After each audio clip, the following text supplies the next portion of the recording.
Labvakar! Latvieši allaži mīlējuši gardu pasmieties par citiem, bet varbūt pienācis laiks pasmaidīt par sevi? Tas izdodas Karaliskam improvizācijas teātrim, kura izrāde šo pavasari ir īpaši populārs. Karaliskais improvizācijas teātris jau labu laiku rosās publikas izklaidēšanas jomā, bet tieši šajā pavasarī skatītāji ir viņus īpaši iemīļojuši un ar prieku visā piedalās. Viņi var darīt, ko viņi grib, viņi var iesaistīties, izbļaustīties, izdauzīties un piedalīties, tāpēc viņi uzreiz ir arī atvērti. Tā kā viņiem ļauj tādiem būt, tad viņi tādi ir. Lai gan viss izskatās viegli. Padod cirvi! Tas nevienu neinteresēja vairāk. Arī skatuves sviedrus lējuši mākslinieki atzīst improvizācijas sūro garoziņu. Es vienkārši apbrīnoju puišus un es domāju, ka sieviete pat to nevarētu darīt. Parasti ir tā, ka uzkāp uz skatuves laikam un kādam nedaudz kaut kas sažmiedzās. Ja? Tajā brīdī jāatbrīvo. Jāpaļaujās uz partneru un jājūt partneri. Ir kā vienkārši.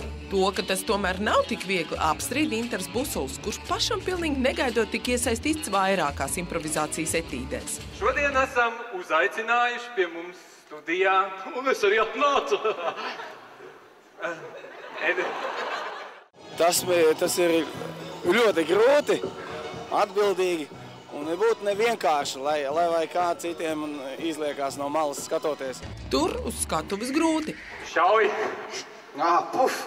Bet skatītājiem nevaldāmu smieklu devs garantēts.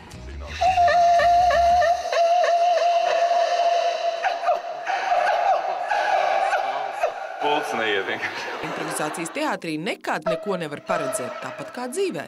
Īsā improvizācijas definīcija, tad, kad saties draugu uz ielas, viņam saka labdien, un viss pēc tam jau ir improvizācija. Jo labdien tu zini, ka tu teiksi, tas ir loģiski, vai ne? Visi zina, ka sasveicināsies. Bet kas būs pēc tam, tur sākas improvizācija. Hei! Pēc tam var būt jebkas, bet vislabāk, ja smaidi un joki, jo tas taču uzlabo omu. Labs joku materiāls mēdz būt arī fetiša lietas. Lateksa kostīmiņus parasti slēp dziļās atvilknēs, tomēr dažkārt tos var manīt arī modes skatēs. Lateksa drēbīšu šurumburums vēlā naktī bija aplūkojums blakus skumjiem izstādes stendiem 2. Rīgas fetišu modes nedēļas ietvaros. Skolniecisks izvirdums, caurspīdība un superaugstas platformas apavi ir elementi, bez kā nav iedomājama fetiša mode. Что такое фетиш? Это какая-то определенная вещь или направление, которое очень тебе, как правило, сексуального характера, эротического, которое тебя привлекает. Marijānas kolekcija piedestāls šokē ar brutalitātes un agresijas akcentiem, kas esot veltīti sievietes dabai. Показать ее силу, незащищенность одновременно и красоту. То есть вот это была моя цель. Kolekcija atklājas pašas dizaineres aizraušanās. Мне очень нравится работать с кожей и с такими очень мягкими, поддающимися материалами. Потом мне это нравится, может быть, я сама фетишистка. Pašmāja dizainers Kupjanski, kurš rada tērpus arī skatuves māksliniekiem, iemīlas jebkurā pašradītajā apģērba gabalā. Man pats process laikam kļuvis par fetišu.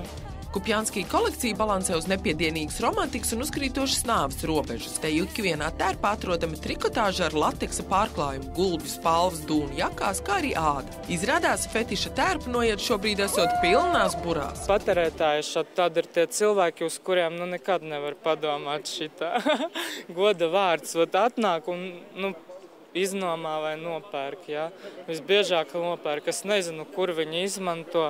Varbūt vīrs priekš sievas. Jācer tik, ka fetiša mode pārsteigs ne tikai ar šokējošu vai vulgāru ārienu, bet arī ar kvalitatīvu izpildījumu. Kvalitāte tik uz soļu bija manām nesen notikušajā Rīgas smalko aprindu iecienītā kurpju veikala Madame Bonbon rīkotajā modes skatē, kas vēstīja par tendencēm kurpju pasaulē gaidāmajā siltajā sezonā. Šopavasar es uzskatu aktuālas būs pasteļkurpes, kuras piestāv gandrīz pie jebkura apģērba. Uz skatuves bija manāms gan gaišas, gan arī tumšākas krāsas kurpes pavasarim, bet Rīgas modes dāmas jau ir izdomājušas, ko grib šogad. Noteikti spuktās krāsās. Tā, ka tas būtu diezgan liels akcents vērsts uz kurpēm, ērtas, bet tas nenozīmē, ka obligāti jābūt zemiem papēžiem. Ļoti spilgtas, ļoti trakas un ļoti ērtas. Es vispār nesāju apavus tikai uz augstiem papēžiem. Un ceru, ka šovasar es iegādāšos kādas ļoti košas klikatiņas, dzeltenas varētu būt. Ja jau runā, ka sievietes nereti tērpjas vīriešu dēļ, tad kam kungi pievērš uzmanību sieviešu apavu jomā? Tajā brīdī, kā viņas ir izgājusi uz ielas, lai tās kurpes palīdz dot tādu akcentu un izcelt viņas augumu. Kā pieskaņots tērpam, kā pieskaņots pasākumam, kā pieskaņots videi. Un kādi dāmu apavi tad tik stipriem dzimumam? Laikam jau augstupēži kurpēs kājas izskatās vienmēr slaidāk. Nu, tas ir loģiski. Protams, kā augstupēži.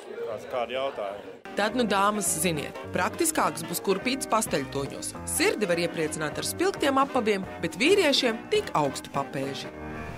Augstu papēži slaidas kājas, tas ir skaisti, tomēr, ja tās ceļš priekšā, labāk izvēlēties zempapēžu apavus. Stils bez tabū dodas uz Pēterburgu iepazīt turienes stila vietas un lietas. Par to nākamajā otrdienā. Atā!